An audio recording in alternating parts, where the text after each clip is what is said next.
Tom, just coming back to inflation just for a second, how can people maybe viewing this program better guard against the effects of inflation? Is there any advice you'd give on that? Well, it's kind of funny. There's an excellent book out there for investors, new investors, called Rich Dad, Poor Dad. It's a great primer for people. I saw an interview with a professor recently from the University of Alberta, and they were asking him, how do people protect hedge against these higher gasoline prices? And he was saying, well, you've got to buy a car with better mileage, and by the way, you're going to have to drive less. Meanwhile, he's sitting in an office with oil wells pumping outside his office. Did it dawn on him that if you want to protect against that, go and buy some of the oil companies that are making land office profits from higher prices? There's your hedge. Right. The only real hedge against inflation is stuff, whether it be land or houses or equities, companies, shares in the companies that benefit from it. I'm amazed, but how would I expect a university professor to come up with that answer? It's not possible. Yeah, okay, but that's right. That's your business in effect at Caldwell Securities. Any securities company, they're looking for ways to beat inflation and to give a return on investment, right? Well, my job is to help protect my clients' purchasing power. Right. And that's the best way to do that. I'm just giving a very simple example. Sure. That is so blatant, listening to this fellow with oil rigs pumping outside his office. Sure. And never made the connection. Never made the connection. That's one way of doing it. But people will adjust their tastes according to what they have in hand. You may not have steak, you may go to hamburger, that kind of thing. You may ameliorate what it is you're going to. My wife does not allow me to go to a grocery store by myself because I can triple the bill buying all my favorite stuff. Right, so it needs a pro to do it, not me. Exactly. So obviously, this is a question I've been asking my guests recently.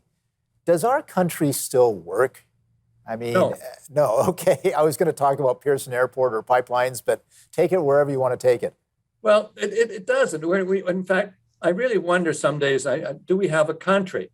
For example, we've been talking about liquid natural gas plants for 25 years on the East Coast and the West Coast. Exactly. Which we would be cleaning up the world with natural gas in China instead of coal. And again, looking at Europe now, there's a big problem there in terms of energy supply.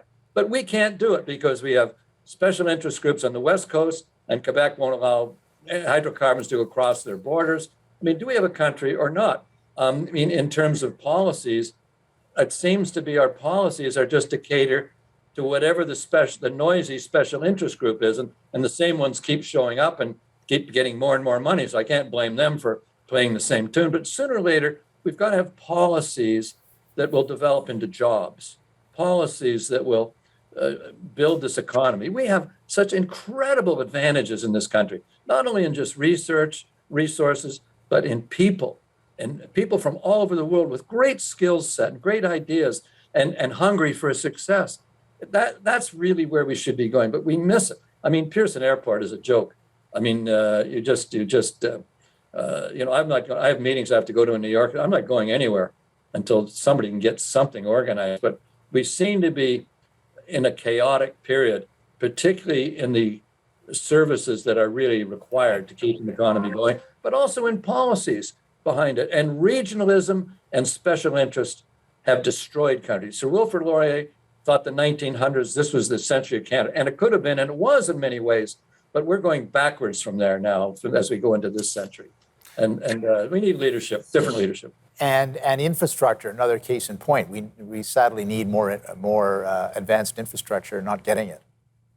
Well, absolutely true. I always, there was a protest some years ago, and I said, the guys you should blame is my generation, because I took the blessings of the previous generation that lived through the Depression, fought a world war, built all the highways, built the infrastructure, and it handed it on to us virtually debt-free, paying off the victory loans, et cetera. And then during Trudeau, the first era, we started spending money. So I said, my generation took the benefits of the previous generation, and we indebted your generation so I can live beyond my means in my generation.